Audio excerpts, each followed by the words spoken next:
I'm delighted to introduce to you Nicholas Montemarano.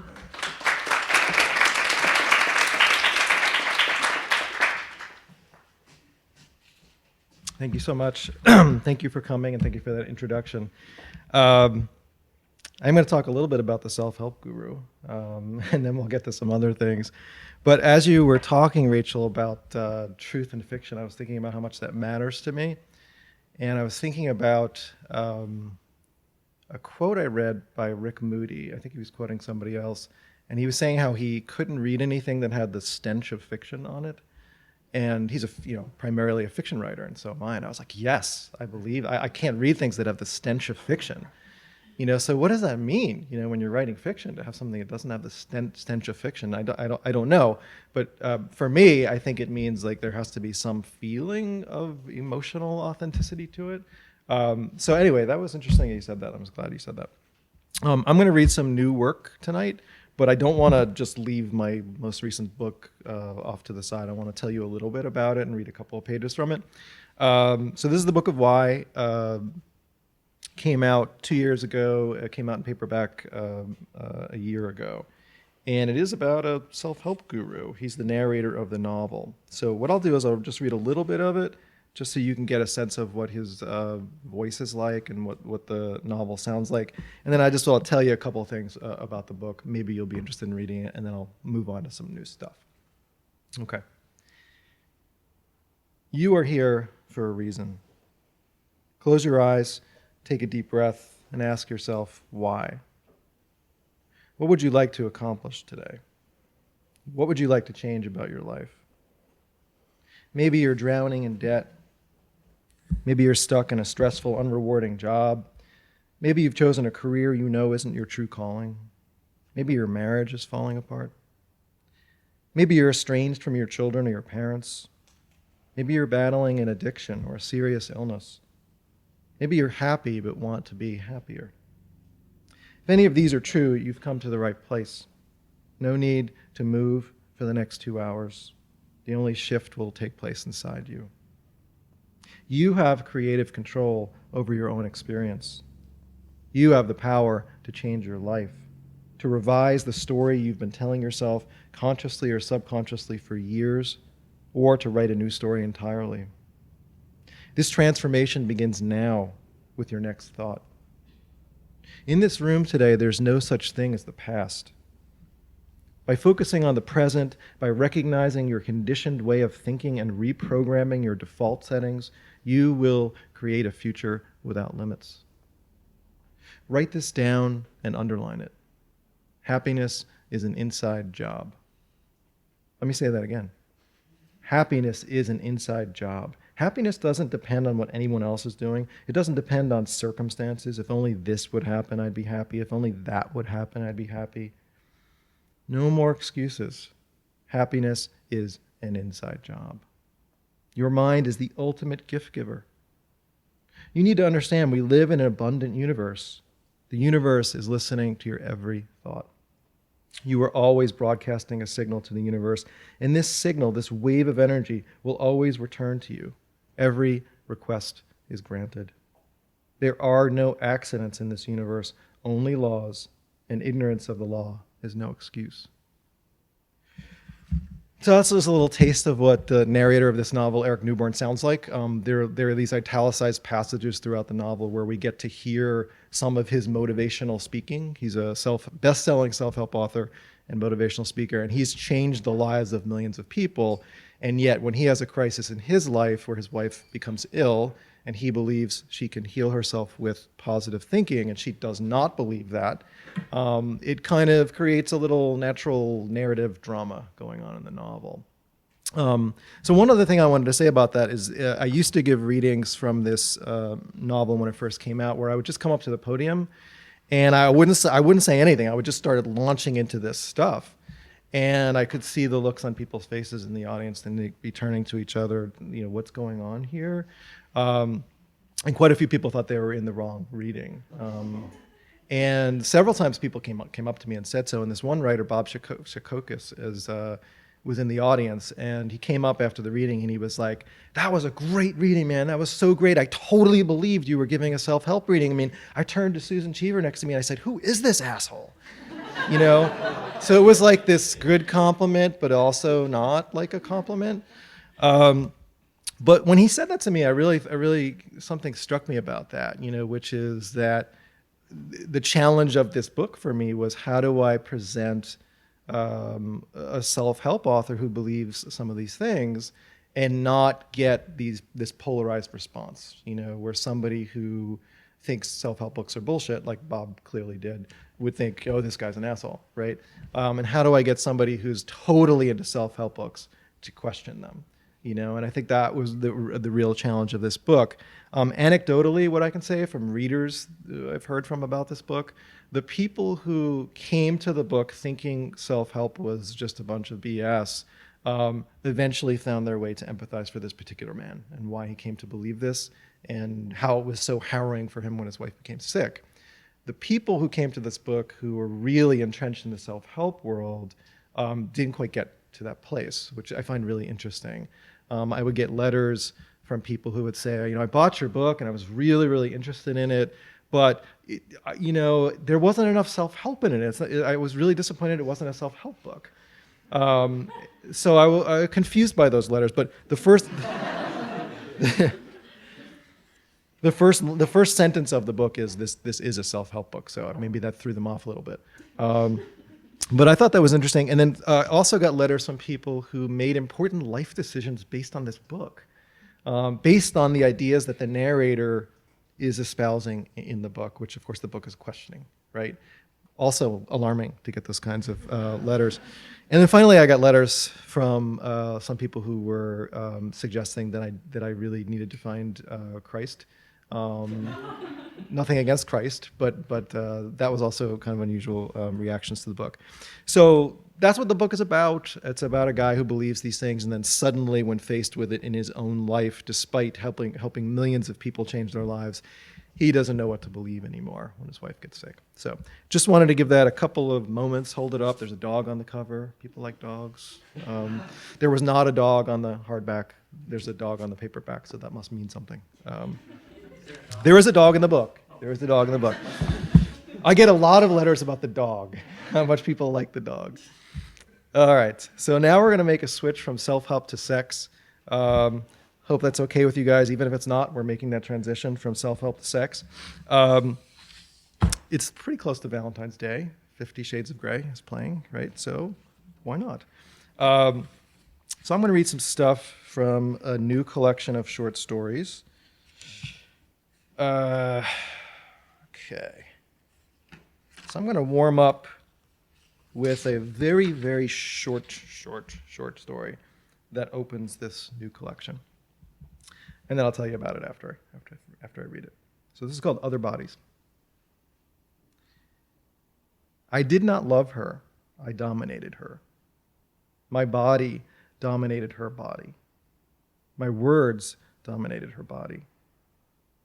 She surrendered willingly, blissfully.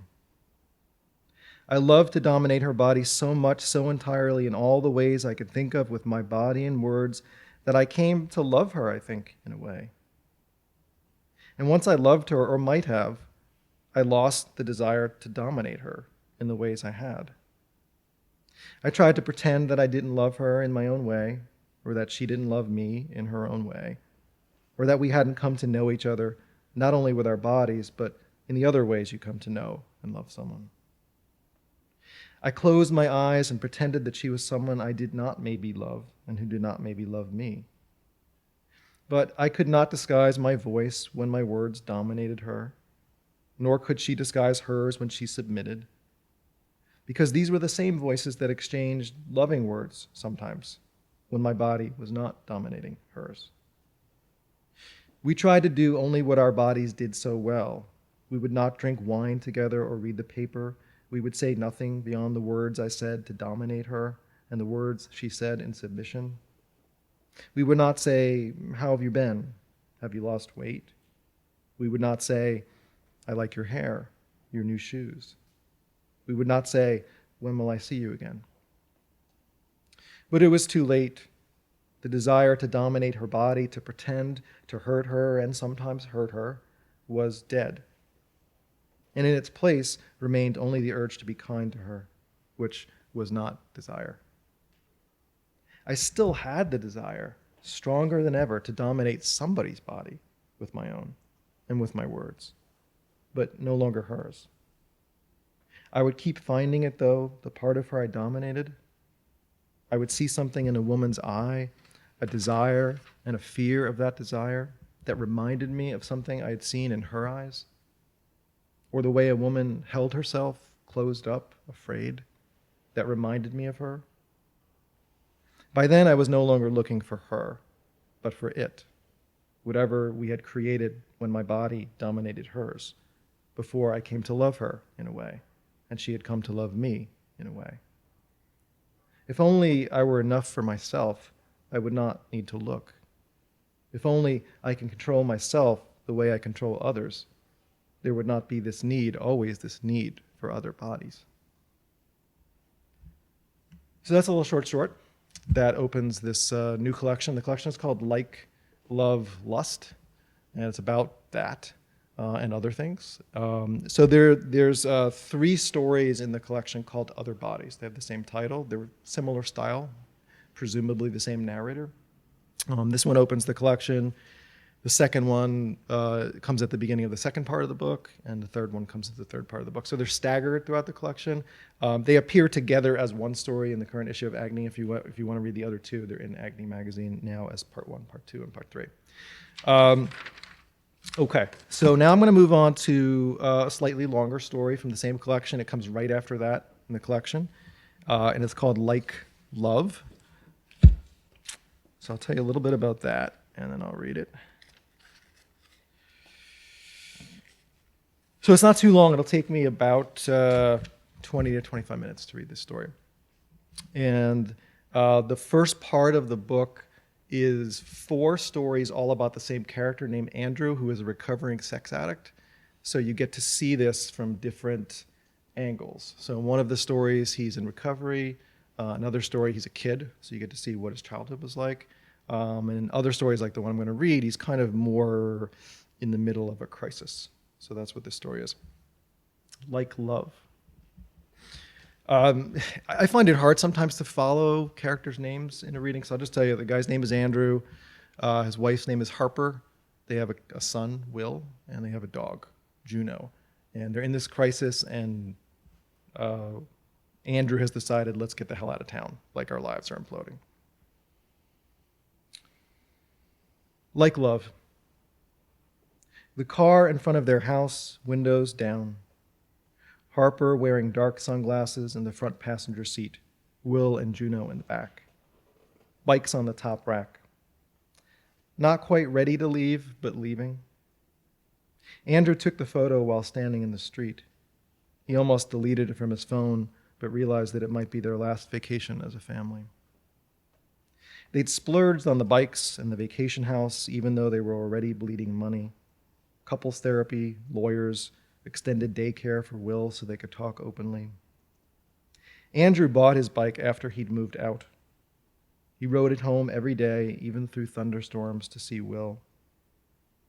When he moved back in after 2 months, he showed up with a bike for Harper, too. But he hadn't been home a week before her sadness returned.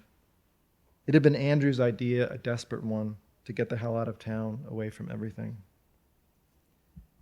Some of their friends, those who had been hers first, hated him.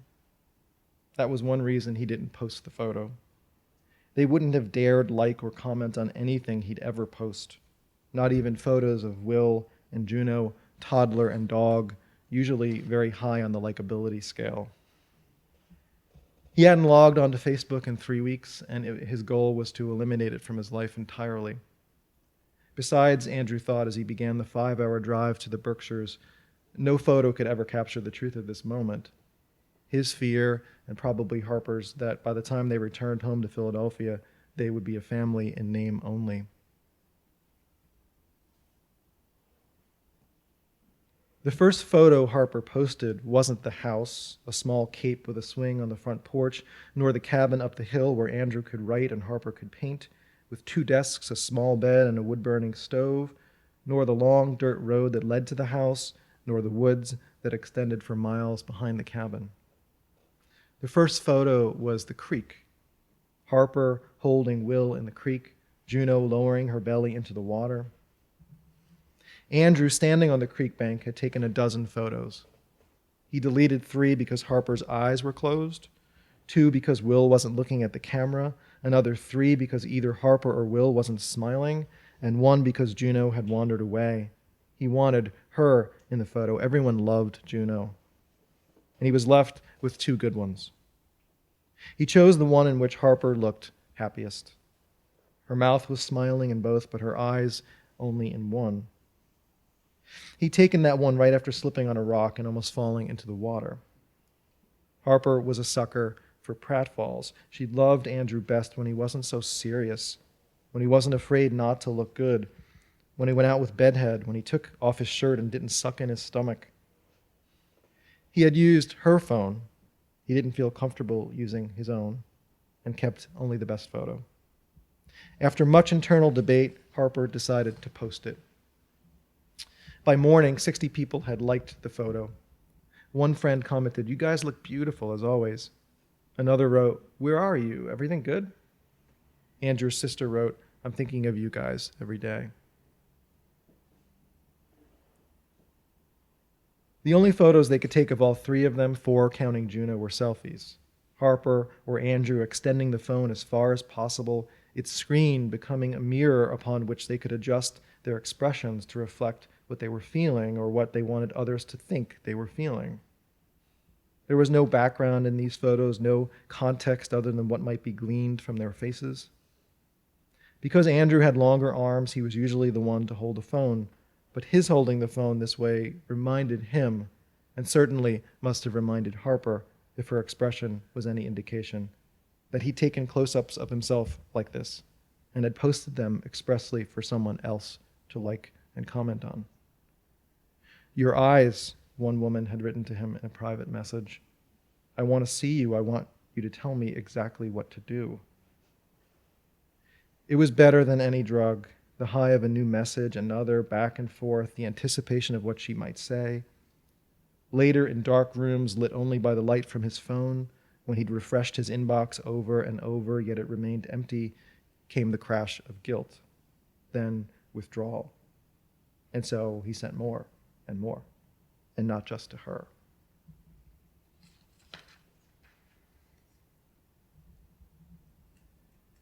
The safest photos to post were those with no people in them.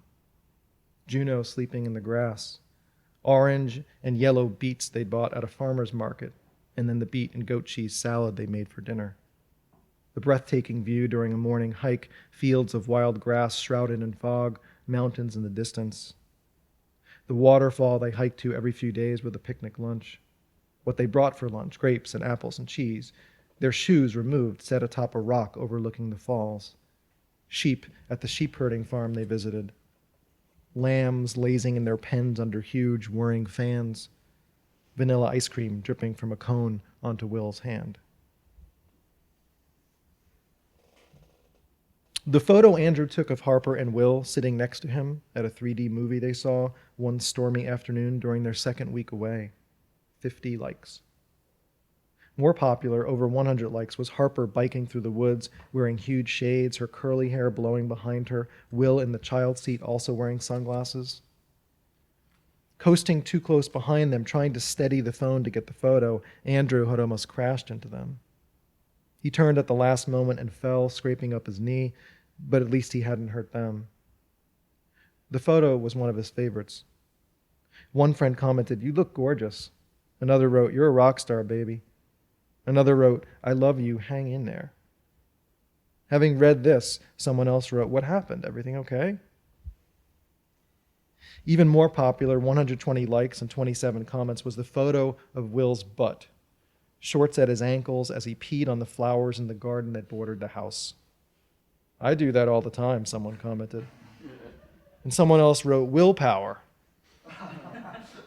And someone else, "Just like a man, caught with his pants down." And then the comments stopped and Harper didn't post any photos for a week. Photos not taken. Andrew in the cabin one morning, checking his messages. Andrew, 20 minutes later, checking again. Andrew, an hour later, upon seeing a message from a woman he'd met a few times but didn't really know, turning off his phone, turning it back on, turning it off, deleting the message without reading it, then going into his trash folder to read it. Where are you? What's going on? Call me. Andrew composing a reply. I need some time to figure things out. Draft deleted. You knew I was married. Deleted. I told you we can't be in contact. I'm sorry. Deleted. Can't talk. Not safe. We'll be in touch. Might be a while. Don't write again until you hear from me. He deleted this draft too, then emptied his trash. The cicadas had emerged from the earth after 17 years to mate, and now thousands lay dead on the road. More came at the car, meeting their end on the windshield. They were on their way to pick strawberries. Harper rolled down her window just enough to hold out her phone. There was no need to aim the camera. They were everywhere. One flew into her hand and she pulled her arm back. Another got into the car, so they opened a window to let it out, but another flew in. Andrew was so bug-phobic that it made Harper laugh. But he was losing control. The car was swerving off the road. Will didn't seem to care at first, but now he was crying. For every one that flew out, another flew in. Harper couldn't stop laughing nervously. One was in her hair. You're going to kill us, she said to Andrew. He pulled over and got out, but there were so many more outside, their chorus deafening, that he hurried back into the car and took deep breaths and sat still while the cicadas, there were about 4 in the car, sang their song, what sounded like wee-woo. Someone having fun before realizing he's had too much and better stop. One night, Will asleep, they watched a new show they'd heard was great. It was about politics and was filled with Shakespearean backstabbing. Harper was most interested in the main character's marriage. They were extremely flawed, even unlikable, but seemed, even in their deviousness, to love each other. But by the second episode they watched 2 back-to-back, the man was having an affair with a much younger woman. It was difficult to say who had seduced whom. I'm tired of this bullshit, Harper said, turning off the TV before the episode had ended. Older man, younger woman, it's fucking cliche. They sat there for a few minutes in silence, then Harper went to bed. Andrew waited until he heard Harper turn out the lights before going upstairs. Next time, try rubbing my back, she said. Try doing something. He rubbed her back now, but she didn't turn to face him. Try saying you're sorry. I've told you how sorry I am. Keep saying it. I'm sorry, he said. In the morning, she posted something about how much the show sucked and that she was waiting for a show to depict a healthy marriage. But before anyone could like or comment on the post, she deleted it. Photo not taken. The woman whose car broke down. He was driving to pick up ice cream and saw smoke rising from the hood of a car at the side of the road.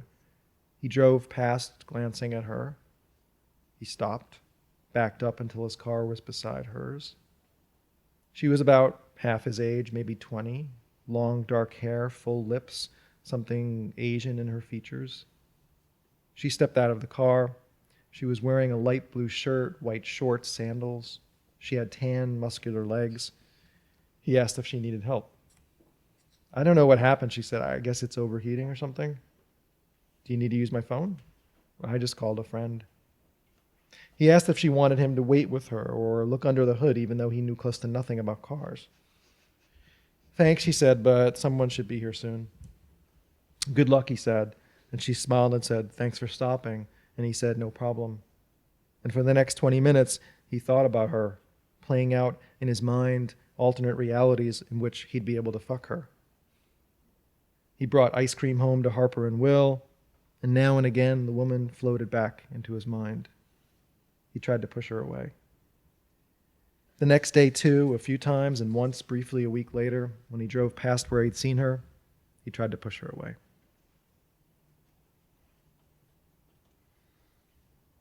Green bean and cherry tomato salad. roasted carrot and avocado salad, mango slaw with cashews and mint, summer squash soup, cold beet soup, linguine and pea pesto, pizza with red and yellow peppers, early glow strawberries picked that morning, heart-shaped peanut butter and honey sandwiches. All the food photos, highly likable, some posted, some not. They were happiest cooking together, the mindfulness of filling a pot with water, peeling carrots, chopping celery, stirring garlic and oil. A few times they converged at the stove or sink and stopped to kiss. Love kisses, not sex kisses. Once after their lips separated, Harper looked up at Andrew and said, "Is it you?" The first photo she took of him without his knowing but never posted, Andrew standing on a rock overlooking the falls, hands in his pockets, staring down at the water. Harper took the photo from behind where she was sitting with sleepy Will. 20 minutes before dark, just enough time to hike back to the car. She kept waiting for him to turn around. She wondered what he was thinking about. Who? Finally, she said, "It's getting dark, we should go." Soccer with Will on the lawn, beer by the creek on a sunny afternoon, a hike through the woods, Will throwing sticks for Juno to chase. The dead minnow Will found in the creek and pretended was alive, keeping it on the porch in a plastic cup filled with water, checking on it before bed and as soon as he woke. So many photos not taken. Real moments impossible to express in the virtual world.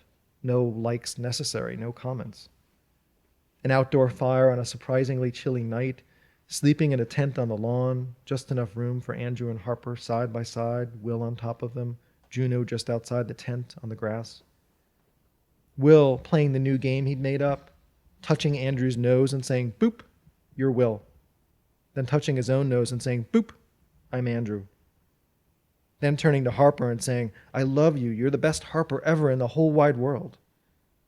Then saying to Harper, "Go ahead, tell me I'm the best Andrew ever in the whole wide world." And Harper saying, "You're the best ever in the whole wide world." And Will saying, "Say it right, best Andrew ever." And Harper touching his nose and saying, "Boop, you're Will again." Juno sleeping in the grass. Juno in the creek, shaking water from her fur. Juno on the dirt road, tennis ball in her mouth. Juno in the woods. Juno licking ice cream, licking Will's face covered in ice cream. Juno on Harper's lap. Juno, their happy, loyal golden retriever, for whom there would never be a thing in the world to forgive. All the likes, all the exclamatory comments. "So cute, beautiful dog, Juno!" When words failed them, when they started to fill long silences with imagined conversations in their head, they turned to the simplest, most reliable, least stressful thing in their lives. They took photos of the dog. They pet her, unambiguously likable Juno.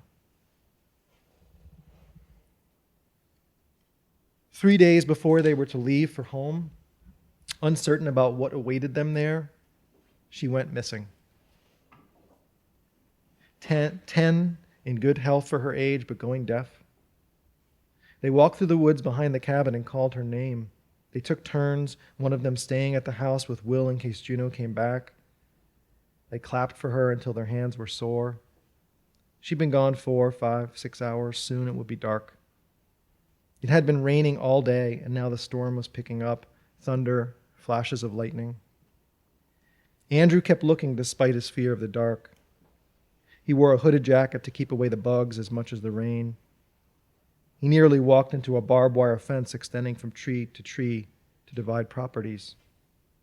The same creek they waded in during the day, which ran deep through these woods, was swollen from the storm. After dark, Andrew came back to the house, soaked and exhausted. Through tears, Harper told him that she believed in her heart that Juno was dead. She just knew. They'd had her since she was a puppy, the first baby steps of their commitment. She'd never strayed like this. A single frightening crack of thunder woke Will, and Harper went to him.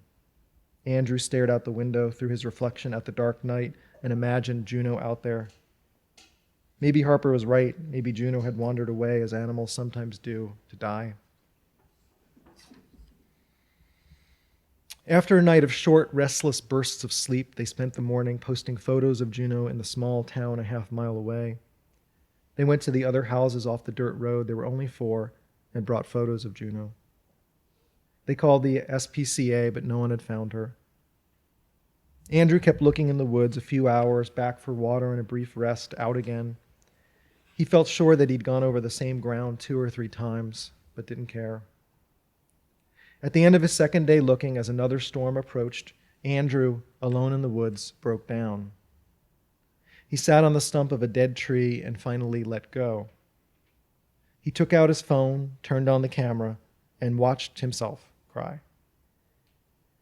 Whatever those women had seen in him, he couldn't see it now. He wanted Harper to see him like this, as if his emotions, ones he hadn't been able to express before now, might be a sign that he was worthy of forgiveness and another chance. He turned off the phone and put it away. It was obvious to him why he wanted so badly to find Juno, not just because he loved the dog, but because she had been his and Harper's. He wasn't one of those people who believed that dogs were children, but dogs were family. He and Harper were far from being out of the woods themselves, he knew that, but this month had, in small ways, convinced him that there was hope. But to end the month like this, he feared, would send them home with even more sadness than they brought with them. He gave up for the night and walked back to the house, where he fell into bed beside Harper, filthy and tired. She put her hand on his back. "Thank you for trying," she said. "I think it's too late, but thank you for trying so hard." The next day, their last before going home, he walked through the woods looking for her body.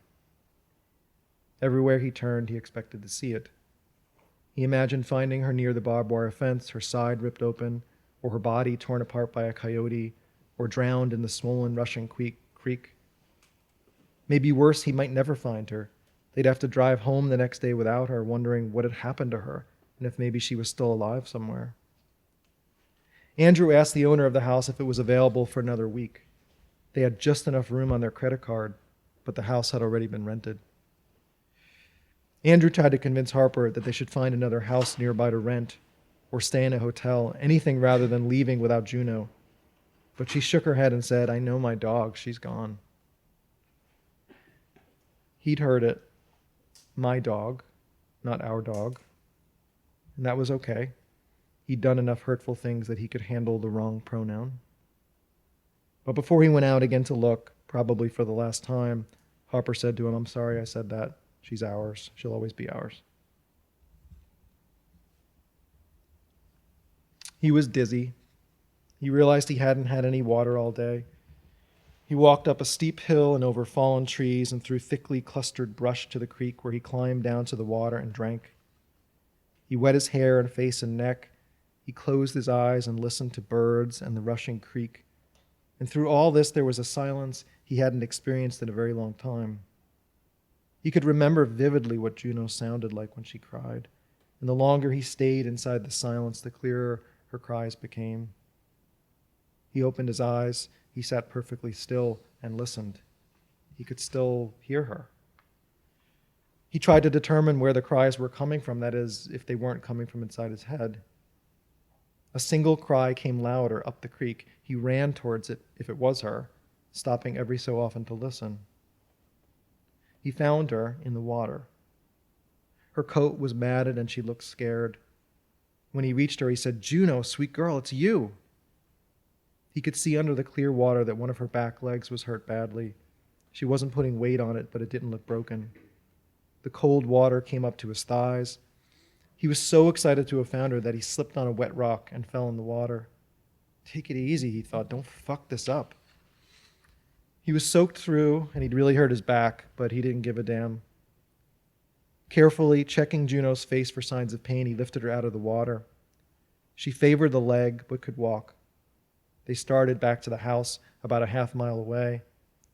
As anxious as Andrew was to see Harper and for Harper to see Juno, he paused every so often to pet their dog, just to make sure she was real. No photo could ever capture what Harper felt when she saw Andrew emerge from the woods just before dark, Juno limping behind him.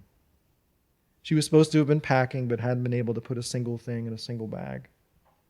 She ran to Andrew and hugged him tightly before dropping to her knees in the grass and kissing Juno. In her final post before leaving for home, she explained what had happened. They'd lost Juno, but found her. She'd been dead, but was now alive. The photo she posted, Juno with an exhausted Andrew, got over 150 likes and 30 comments. One friend wrote, "Like love," which Harper read as shorthand for "I more than like this, I love it," but which Andrew read as, "Don't ever mistake something that feels like love for love."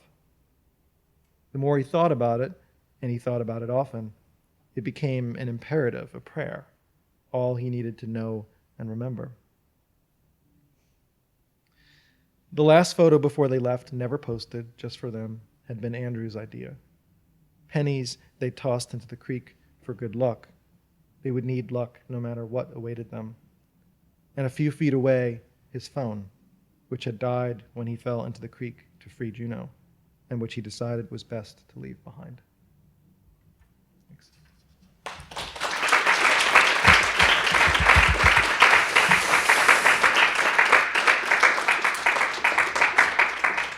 So I'll take some questions, but one thing I do want to say about that story, which might be interesting to you. First of all, if you want to read it, because sometimes it's hard to follow something read aloud, it'll be in the Gettysburg Review maybe sometime in the spring. Other thing to note, that when the Gettysburg Review accepted the story, the editor said to me, "Yeah, I really like the story, want to publish it, but we want one change." And it was a very interesting change, and I'll tell you about it. I read the story to you as I wrote it, and as I plan to publish it in my collection, not with the Gettysburg Review change. So the last lines are, in my version, a few feet away, his phone, which had died when he fell into the creek to free Juno, and which he decided was best to leave behind, right? So the editor said, we're kind of a cynical bunch here at the Gettysburg Review. Would you mind changing that last phrase to something like, his phone, which had died when he fell into the creek to free Juno, and which he knew he would need to replace. So they just said they liked the idea of the story leaving open the possibility that this character Andrew might relapse or slip back into his ways. So maybe, yeah, and the weird thing about it is that I said, okay. I was like, sure, the Gettysburg Review can run it that way, see what people think. But I'm going to run it this way. I don't know what that says about me, maybe more hopeful. But I do get to see two versions of it in print, just one little phrase changed that really changes a lot of how you might read the ending of the story. So anyway, I'll take questions if you have any. Yeah. It seems like you're very interested in what's okay to do in fiction, or what you can get away with. And I was wondering if you ever get tired of fiction, or if you ever feel like fiction's like a joke all the time, or basically that. I go through periods where I think I fall into a trap of thinking that nonfiction can get at something more deeply than fiction. Usually if I read a memoir that I really love. I've written some and published some memoir pieces, not full books, but memoir pieces. And I found them to be very easy to write. I don't mean that the way it sounds, but the story already existed. I didn't need to create anything. I needed to order it and figure out the best way to tell it. But I found it to be very easy for me at that length to write it. I'm sure it's much harder for a full memoir. What I didn't like about it is when I wrote this memoir piece for the Washington Post magazine, they'd asked a bunch of fiction writers to write a memoir. It had to be about anything that happened to you in summer. And so I wrote a piece about working as a security guard at Gucci when I grew up in New York City, and I worked as a security guard there. And it was a very racist system, racial profiling, etc. At the same time that I was engaging in this racial profiling, I was having my first fall in love romance, losing my virginity to this beautiful African-American girl. And that's what the piece was about, that tension. Well, the piece was ready to run, and the editor called me and said, I hate to tell you this, but the lawyers want you to call that girl and make sure it's okay with her. Now, I haven't seen her in like 18 years, and I had to call up this like cold call, this woman. I said, I don't know how to find her. And the editor was like, oh, we can find her number. And he called me back 10 minutes later with her number, So that's a long way of saying, like, there are certain things about nonfiction that I just have no time for, like that kind of personal stuff. And so I'll go through periods where I'll write a little bit of it, and then I'll just be like, give me fiction, give me fiction. It's just my best way of getting at, for me, it's my best way of getting at truth in a deeper way than the actually true story can get at. But I love reading memoirs, and I love teaching them. So I'm a big fiction fan. But it's got to smell true.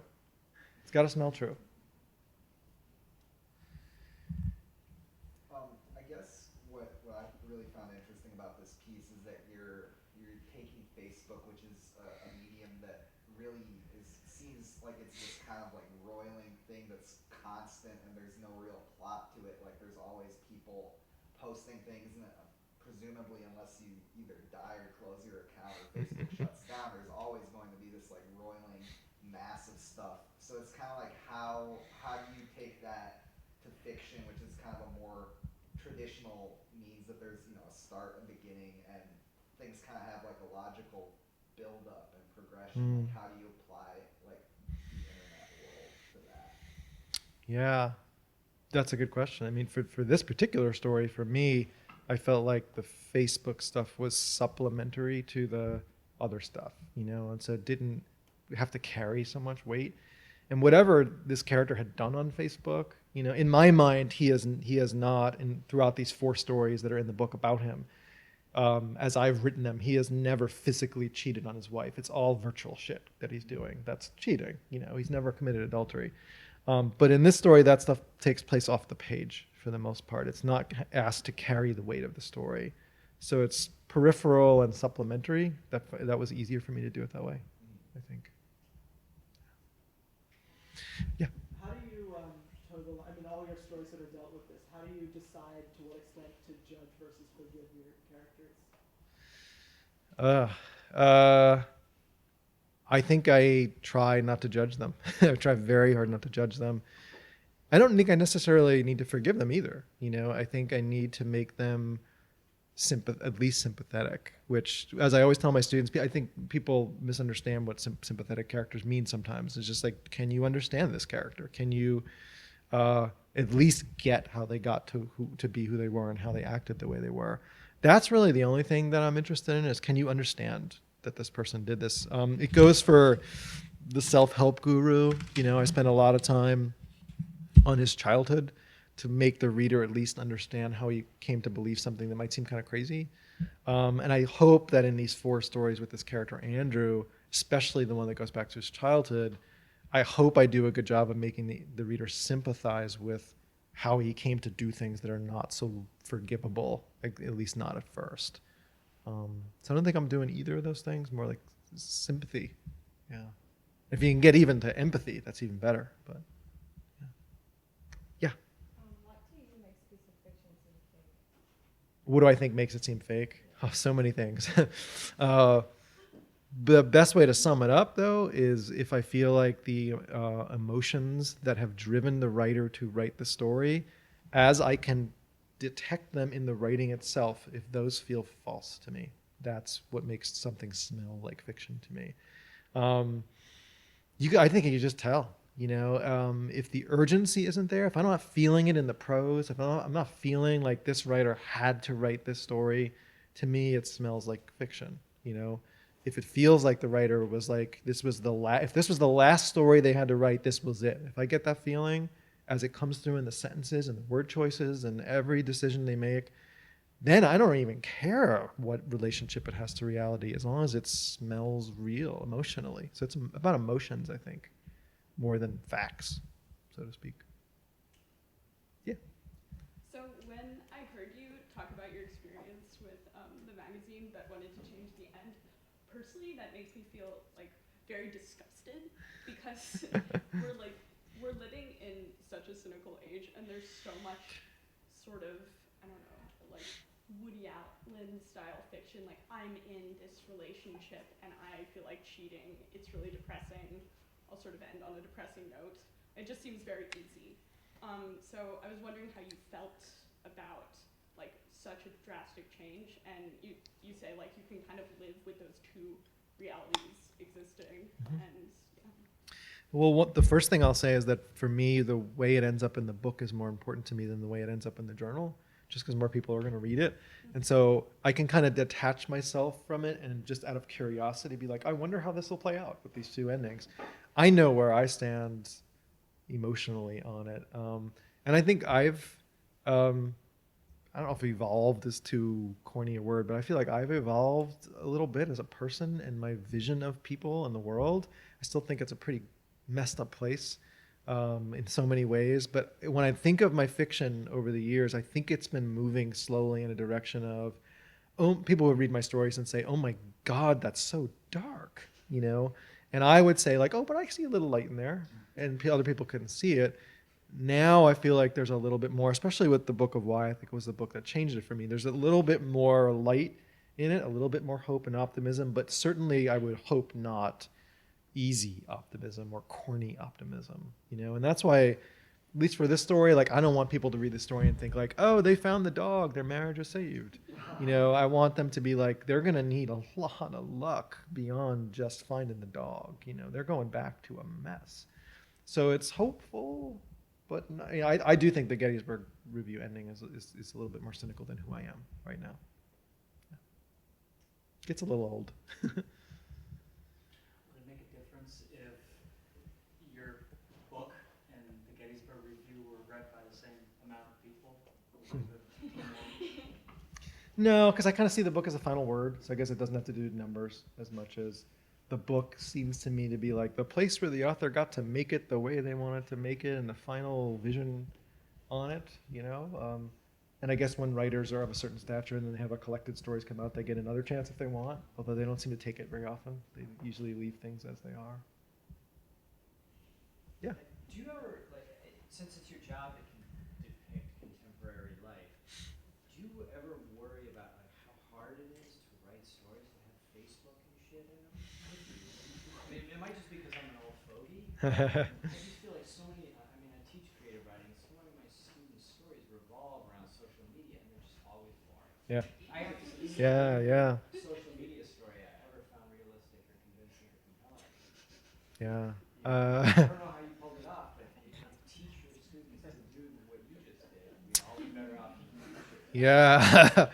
Well, I am really not that media savvy. I tried Facebook for a little while, hated it. I have a Twitter account, which is, I don't really spend much time on there. So my students are also way more media savvy than I. I'm not up to date on what's hot, what's not. Although people tell me that Facebook is dead, it's more for old people my age now, right? But the kinds of comments that these friends are making, you know, again, they're supplementary to me. They're just like, you guys okay? Like, I feel like I've seen those kinds of comments. Like, what's going on, you know? So it's not carrying the weight. I used to be somebody when I was in my 20s and 30s. I was like die hard. You never use pop culture in a story. You never date your story. Never, you know? And I've evolved with that, you know? I think I probably had some more grandiose notion of myself then, like, oh, when they're reading me 100 years from now, I can't date myself. Now I'm just like, it doesn't bother me as much. Writing a story where the social media was more central, I think I'd be pretty terrified of that. I guess it would be like, you know, you wouldn't want to write a story. I mean, it's a good thing like Hemingway didn't have to leave the telephone out of his stories, you know? Mm-hmm. Yeah. Well, like when I mentioned the show that they're watching, right? Everybody knows what show I'm talking about? House of Cards, right? Now I made a conscious choice not to say House of Cards. So I did make some decision there not to date it in some way, but everybody knows what I'm talking about. You say you don't judge your characters, and I think I've heard people say that before, and I'm just curious what exactly you mean by that. I feel like people mean different things when you say that. Well, I would say that I try not to. It probably happens to some degree, inevitably. Um, But what's wrong with that? Well, if I just think about this story, right? Um, it's third person point of view. If there's some narrator, implied narrator or voice who is skewing the character of Andrew too much in a certain way, as opposed to just allowing him to just act in scene and be who he is. I don't know. Something I would be afraid of doing that. It probably happens, but I think I'd be afraid of that it would just skew the story in a certain way. And vice versa. I feel like if we got too much of Harper's point of view in this and it was skewed too hard that way, I don't know. I think it would weaken the story. I really do. That's not to say that narrators, especially first-person narrators, can't judge themselves.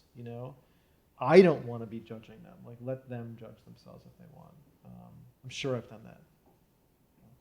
Like, the narrator of the Book of Why, when this novel begins, it's years later. His wife's gone. You don't know why, but he's really berating himself over something that happened. You don't know what it is. So he's judging himself, but I hope that I'm not judging him. I don't know. Like, I'm sure you could probably think of an example where you feel a judgment coming from a narrator and it works, probably. Actually, I was teaching Cathedral Uh-huh. by Raymond Carver. Yeah. And I find that an incredibly judgmental story that works very well. Who's the judge? Who's judging? The story's judging him. Yeah, I think. I mean, I don't know if everyone's read the story, but like, it does feel like the way that narrator is being written, that Carver is, is allowing him to dig his own hole. Yeah, yeah. But there's also a way that character is very sympathetic, despite the fact that he's an asshole. Yes, yes. Right? Yeah, yeah. So I was just curious. I I think- do feel people Yeah. mean different things when they say they don't judge their characters. Yeah. I think that's a good example. Yeah, the character's judging himself, but at the end of the day, I feel sympathy for that guy, even though he's saying some terrible things. Yeah. I don't know if it's like, maybe it's just an instinct thing, but how did you decide like when to go into Harper's point of view? I don't think I do it too much in the story. I think I'm mostly in his. There are a couple of moments, one I can think of off the top of my head, where she takes the photo of him from behind.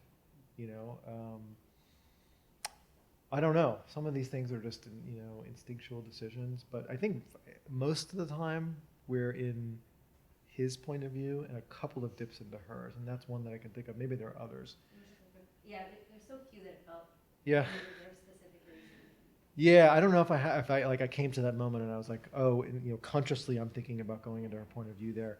I just had this image of him standing on a rock, like alone, separate from his family, and her, taking a photo behind him, which had to be her point of view. You went into her point of view. Maybe you did when you said she liked it. She liked it when he fell down in the water. She liked it when he kind of let his hair down, let his Yeah. stomach hang out. Yeah. Which obviously she probably regrets now.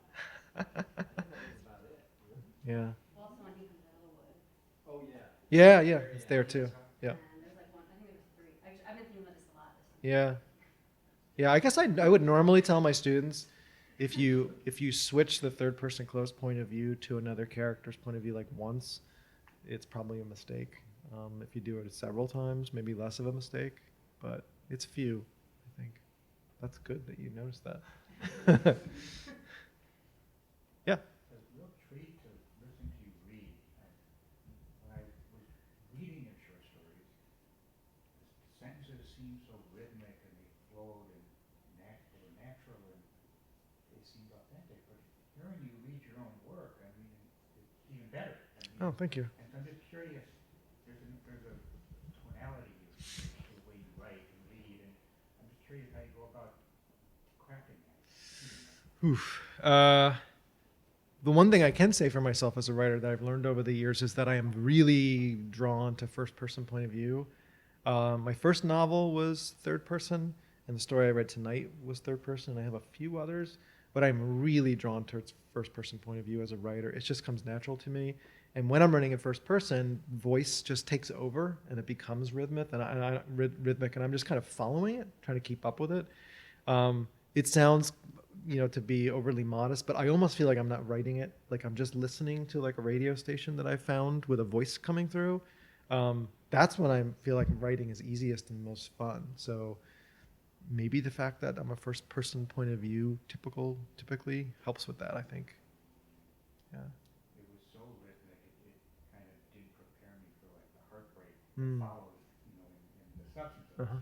Yeah, thank you. It matters to me a lot as a writer and as a reader. It really does matter to me what it sounds like. Virginia Woolf was, and was somebody who, when I read her, thought she was boring. Read To the Lighthouse again. I don't get it. And then I read it in the context of a different context with other people, and it just like it hit me. Like, oh, she is really paying attention to sound. It changed everything for me as a writer about what I wanted to do. I think we got time for one or two more questions, and that'd be fine. And also, please come back tomorrow at 1 o'clock. Nicholas and I are going to be in conversation, and you can also be in conversation with Nicholas and ask more questions. In addition to the final one of you will now ask. Yeah. Or not. So why did you choose to make that a third person story? Because I was going to ask that even before your question, because it seemed very intimate. Yeah. Maybe I needed to do it for that reason. There's 4 stories in this first part that are about these characters. And it's interesting now for me to take a look at that. This is third person. There's another story that is third person. That one, more 50-50 goes back between Andrew and Harper. So that one I did it I definitely knew I needed shifting points of view in that. The story that deals with his childhood is first person point of view because I didn't need shifting points of view. And then the other story is a kind of like second person, kind of like, Andrew talking to himself through this. So I've got all sorts of different points of view in there, but yeah, I think I needed probably some distance from it. Yeah. I don't know if I imagine a first person point of view Andrew, it's like, I don't know, like the risks of like whining or poor me, or feel sorry for me, or I'm not a bad guy. I don't know, just felt better to do it in third. Yeah, thank you for that. And thank you all for coming. This was fun. Hope to see you tomorrow.